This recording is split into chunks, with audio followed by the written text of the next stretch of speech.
Oh, no! Keep going, Mary! When I played a DVD that had fallen into a gap in the bedroom storage box, what appeared was a video of Mary, a coworker, giving birth to a child. A man was encouraging her as she was pushing during delivery. The voice was familiar to me. What does this mean? I couldn't understand. I knew Mary was pregnant, but why was my husband, Sean, attending her childbirth?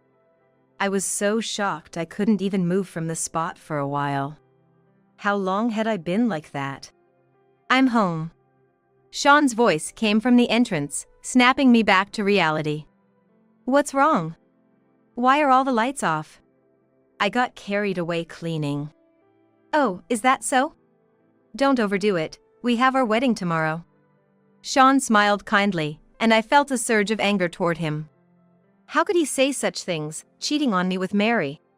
Well, I'm going to take a bath. Oblivious, he headed to the bathroom as usual, and seeing him, I clenched my fist tightly. I decided on something and, while he was in the bath, I contacted the friends who were planning to attend our wedding tomorrow and then slipped the DVD I found into my bag. The next day, on the day of our wedding, I was going to knock him down to hell. My name is Daisy Anderson, 29 years old. A housewife, with my wedding planned for next month. I married Sean, who is 3 years older than me, after a workplace romance. Originally, we were co-workers in the same department and hit it off while working on the same project. That led to a relationship and eventually, we got married.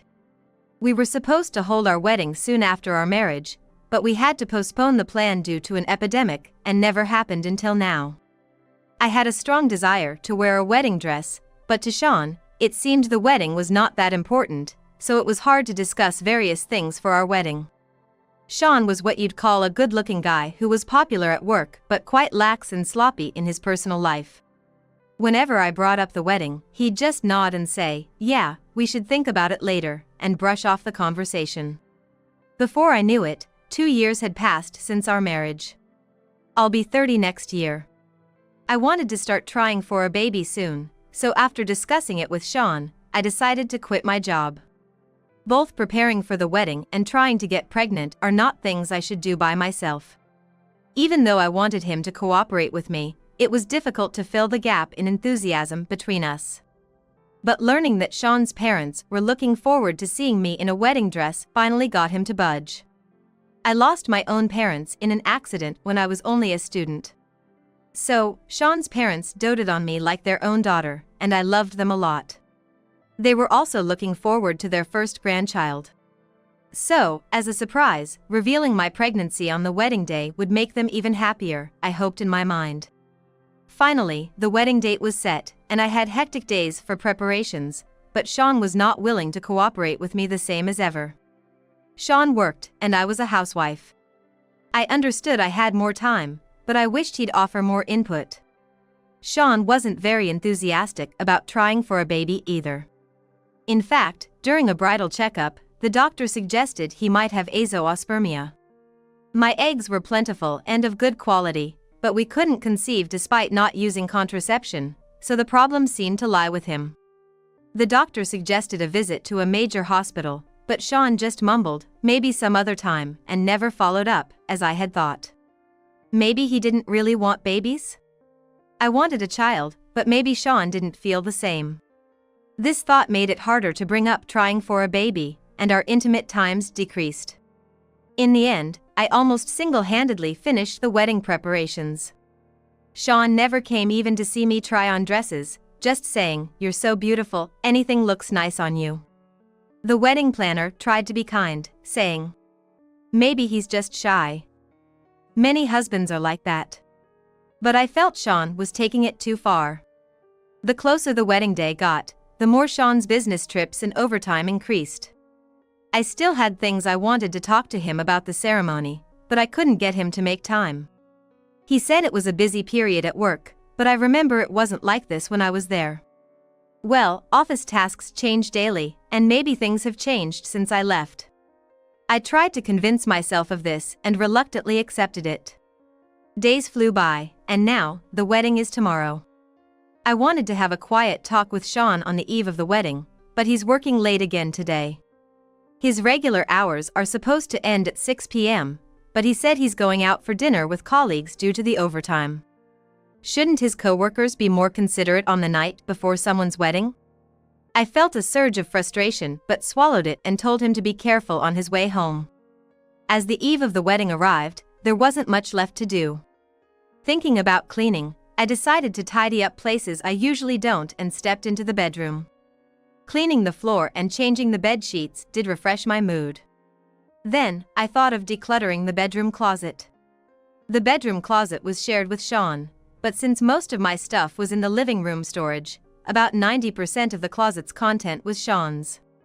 My things were mostly formal wear and dresses I wore to friends' weddings, just special occasion clothes and items. I rarely opened this closet, so I was curious about what was inside, and as expected, it was mostly Sean's belongings.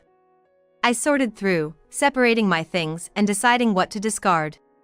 Then, I found something wedged between storage boxes in the closet. What's this? I picked it up with my fingertips. A CD? No, a DVD? It was an unmarked DVD. It was in a transparent package that looked more like something for home videos from a camera or smartphone rather than a commercial product. Sean isn't really into taking photos or videos. I wondered, puzzled. Curious about the unlabeled DVD, I moved to the living room with the player to check its content. Let's play this. I inserted the DVD into the player and pressed play. The image that appeared was a woman I knew well. We're going to the delivery room now. I'm getting a bit nervous. Mary? It was Mary Parker, my ex-coworker when I worked at the company. She's 2 years younger and had gone on maternity leave just before I quit, announcing her pregnancy. We had kept in touch, even planning to have lunch when things settled down. Mary's belly was large and seeing the background in the video, she was clearly about to give birth. This was what's known as a birth video. I knew Mary had already given birth, as Sean had told me the company informed him. So this video must be a few months old, but why was it in our bedroom closet? I watched the video, curious about the continuation. The recording seemed long, so I fast-forwarded to see what came next. Finally, Mary was on the delivery bed, about to give birth. Maybe the person holding the camera was her husband, and the video showed Mary reaching out at the camera. Responding, the person, I assumed holding the camera, took her hand. Wait. Something caught my attention, and I paused the video. The man's hand holding Mary's. He was holding the camera with his right hand, so the left was extended. There was a wedding ring shining on the finger, and a wristwatch on the wrist. Both were very familiar to me. That's the same as Sean's. Could this be just a coincidence? Suddenly, my heart pounded painfully. A horrible premonition washed over me, and I felt cold sweat down my back. Why was Mary's birth video in our house? To find the answer, I pressed the play button again. Oh, no! Come on, Mary! A man's voice is encouraging her as she strains. I recognized that voice. Sean! On the screen, Mary is gripping the man's hand tightly. She called him Sean. What does this mean? I couldn't understand. I knew Mary was pregnant, but why was my husband, Sean, at her delivery? Usually, only family members are allowed at birth. I couldn't comprehend why Sean was attending the childbirth of his coworker. While I was stunned, Mary continued to push hard, and soon a healthy cry of "Wah!" could be heard. It's a healthy girl. The doctor, holding the newborn, takes the baby over to Mary, the mother. Here, Dad too. The doctor's cheerful words are followed by a nurse approaching, saying, I'll take over, and the camera shakes. The camera must have been handed over. After a while, the camera, now held again, clearly shows Sean next to Mary, happily looking at the baby. What does this mean? Was Sean having an affair with Mary? And they had a child together, and he attended the birth? I was so shocked, I couldn't move for a while. How long was I like that? I'm home. Sean's voice comes from the entrance, snapping me back to reality. The video had stopped playing automatically, so I hurriedly took the DVD out of the player and stored it in my space in the living room. Oh, hi. What's wrong? Why aren't the lights on? I just got carried away cleaning. Oh, I see. Don't overdo it, we have our wedding tomorrow. Sean's kind smile made anger bubble up inside me. How could he speak sweetly to me like that? I know you've been cheating with Mary. Well, I'm going to take a bath. Oblivious, Sean heads to the bathroom as usual, and seeing him, I clench my fists tightly. I decided on something and, while Sean was in the bath, I contacted friends who were supposed to attend our wedding the next day, and then I sneaked the DVD I found into my bag. And finally, the day of the wedding. Daisy, you look stunning. Darling, you're crying too early. My mother-in-law, with tears in her eyes, looks at me in my wedding dress. She has always doted on me, who has no parents, like her own daughter. My father-in-law was always ready to give advice and support. I felt guilty for betraying them, but I couldn't forgive Sean more than that. Thank you, Susan and Robert. Tears welled up in my eyes too. Knowing this peaceful and kind moment would be the last, I felt incredibly sad and regretful. There are many guests at the wedding. Most of them are Sean's relatives and friends. Since my parents passed away, I have little connection with my relatives. I didn't set up a family table because I don't have relatives close enough to invite, and now I'm glad I didn't. I had invited a few friends of mine, but they aren't here now. I've asked them to do something for me. Sean was worried about no one sitting in the bride's friends' seats, but when I told him it was for a surprise, he said, "What, really?" I'm curious, not knowing he was about to face hell. At the reception, after the toast, Sean's friends and relatives congratulated us one after another. I responded with a thin smile to each, and my phone vibrated on the side. It seems my friends have arrived safely. I approached the host of the reception and borrowed a microphone. Ladies and gentlemen, thank you so much for attending our wedding and reception today. Actually, I have invited a special guest. My words stir the crowd. Actually, my friends have gone to pick up this special guest. Now, please look over there. As I point to the entrance, all eyes in the venue turn there. Sean's gaze follows. The door slowly opens. There stands Mary, brought by my friends. What? Sean gasps in surprise and stands up abruptly. Mary is holding a baby, slightly bigger than in the video. Thinking my special guest was a celebrity, everyone was in confusion, wondering, who is that? Only Sean stares at Mary in confusion, and she looks awkward. Now that our special guest has arrived, I have something I want everyone to see. With that, I take out the DVD I had hidden in my bag and hand it to the venue staff. Asking them to play it, the staff lowered the projection screen and started the video on the projection equipment. We're going to the delivery room now. I'm getting a bit nervous. Oh dear, this is... Sean seemed to realize everything as the video started playing. But I was the one holding the remote to stop it. The video continued, showing Mary entering the delivery room. Oh no! Keep going, Mary! Sean! The child was safely born, and the camera was handed over to the nurse. A two-shot of Mary and Sean in the center of the screen caused a big stir in the hall. What a mess! Sean! What on earth is going on? My mother-in-law's face turned pale, and my father-in-law was furious. As my father-in-law almost lunged at Sean, Sean muttered weakly. Why? I found this in the bedroom yesterday. Do you understand how I felt, finding this on the very eve of our wedding?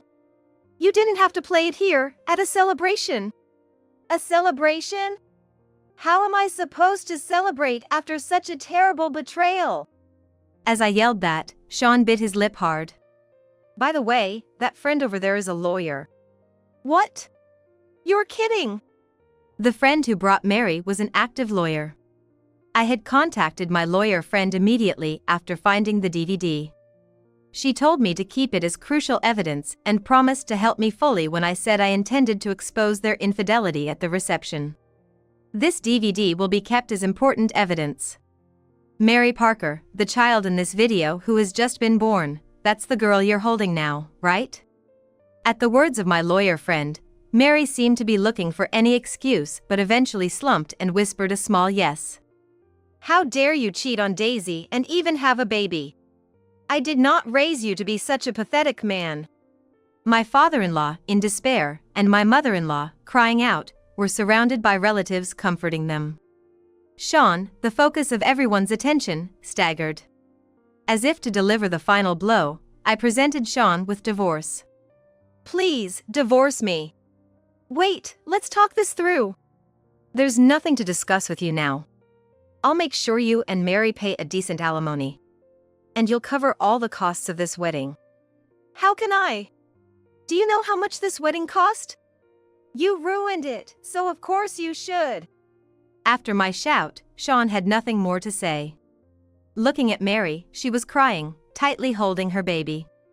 The baby is innocent, but infidelity can't be forgiven. I'll proceed with the rest through my lawyer. With that, I left the venue with my friends. Later, I received a call from my in-laws.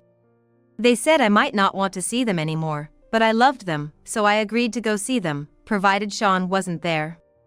Daisy, I'm so sorry. As soon as she saw me, my mother-in-law burst into tears. I shook my head vigorously and hugged her. This is between Sean and me. You've done nothing wrong. More importantly, I'll never forget how you loved me like your own daughter. I told them firmly, looking into their eyes. This was the undeniable truth, and I didn't want them to misunderstand. Thank you, Daisy. We were truly happy you became our daughter-in-law. My father-in-law patted my shoulder and told me what happened after I left the wedding. We decided to disown Sean. He shamed us in front of the family, and he understands he no longer has a place in the Anderson household. I see. I didn't feel sorry for Sean at all. He was raised by such wonderful parents, yet how could he do such things? I couldn't comprehend. But, well, this is just a wish from us, and you can prioritize your feelings. What is it? Would you live with us? At my father-in-law's words, I was amazed. Then my mother-in-law smiled. You know, if you don't mind, though, Daisy. We want to leave our estate to you. We'd love to become a real family with you. But I ruined the wedding you guys were looking forward to. It's all right. You did the right thing. Tears flowed at their kindness. I promised to contact them once everything was settled and left that day. For the sake of my in-laws, I had to resolve things with Sean quickly. I formally requested my lawyer friend to mediate all communications with Sean. She's an excellent lawyer and quickly began the process. A few days later, she informed me that Sean wanted to meet me. I had no intention of seeing him again, but he was adamant. When I showed reluctance, my lawyer friend said, somewhat exasperated, it seems they're having some trouble too. They refers to Sean and Mary. I had thought Sean would remarry Mary after our divorce. But apparently, it wasn't going to be that straightforward. Resolved, I agreed to meet Sean with my lawyer present. Several days later, I met Sean at my friend's law office, for the first time since the wedding. Despite only a few weeks passing, he looked significantly worn down. Daisy, it's been a while. What do you want to talk about? I urged Sean to get to the point. He hesitated at first, but then began. Actually, something shocking was discovered after that incident. Shocking? Could it be more shocking than what I had been through? As I frowned at Sean playing the victim, he showed me a document. Look at this. What's this? It's a DNA test result. Excuse me? It was the result of a DNA test for Sean and Mary's child. This must be the shocking fact he referred to. It stated a 0% probability of them being parent and child. That child isn't mine. I was deceived by her too. Sean slammed the table, frustrated. Then who's the father? Nothing special, just her husband. I felt dizzy at his words. Right. I was so caught up in my own situation that I forgot Mary was married. So, both Sean and Mary had been cheating. She told me their relationship was almost over. So what? She's still married, huh? I was so frustrated with Sean's attitude, shifting blame onto Mary while he himself had cheated. And to be honest, I had suspected Mary's baby might not be Sean's. Because he was suspected of azoospermia. It's hard to believe only she gets pregnant so luckily. She made me pay child support, using that money for luxury. And after her husband found out and divorced her, she tried using me again. I understand. So? What do you mean by so? We're already divorced. This doesn't involve me, right? I stated this firmly, and Sean looked uncomfortable. He then gently took my hand. Daisy, can we start over? I've realized you're the only one for me. His eyes welled up with tears as he pleaded. Seeing my smile, Sean seemed relieved. There's no way we're starting over. What? I forcefully shook off his relaxed grip. His eyes widened in surprise. Enough! You're just saying things that suit you. You seriously think that kind of talk will fly? You're acting like the victim, but in my eyes, you and Mary are both as bad as each other. I never want to see you again. With that, the meeting ended. I left the rest to my lawyer friend. Sean, completely rejected by me, seemed dejected and quietly accepted the alimony terms. Mary and her husband also got divorced, and naturally, her husband sued them. As a result, both Sean and Mary ended up paying alimony to both me and Mary's husband. The rumors spread quickly through their company, where many of Sean's colleagues had attended the wedding, leaving Sean with no place to belong. However, he couldn't quit due to his alimony obligations and lack of family support, so he continued working there under difficult circumstances. As for me, thanks to the substantial alimony, I could take my time considering re-employment. Moreover, my loving in-laws, who regard me as their true daughter, used nearly all their assets to buy me a luxury apartment. They said it was their inheritance to me, but I felt lonely living alone in such a big apartment, so I invited them to live with me. It's sad what happened between Sean and me, and still lingers the bitterness of being deceived and betrayed by him.